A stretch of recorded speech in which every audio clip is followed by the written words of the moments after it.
Welcome to the last breakfast. Please enjoy the video.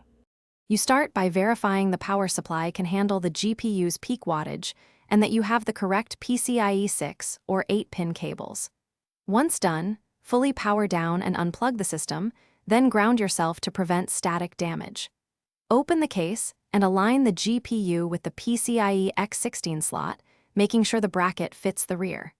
Make sure cables can reach the card without tension. Position the PSU PCIe cables so they'll plug in cleanly once the card is seated. You now seat the GPU fully until the slot latch engages and screw the card to the chassis for stability. Next, connect the PSU's dedicated PCIe 6/8-pin cables to the GPU, plug straight into the card's connectors, and if your card needs 2 or more plugs, follow the labeled order. Make sure you use modular PSU cables that came with the unit to avoid power delivery issues. Once connected, tidy cables away from the fan intake and confirm nothing obstructs the GPU cooler. You can now reconnect mains and switch the PSU on, then power up the PC while watching for post signs or the GPU's status LED.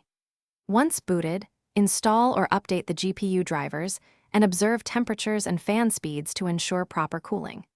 If the system fails to post or the GPU has no power, make sure to turn everything off and reseat the GPU and PCIe power cables. If problems persist, try a different PCIe cable or test the card with another known good PSU to isolate the fault. Thanks for watching. If this was helpful, leave a like and consider subscribing. See you next time.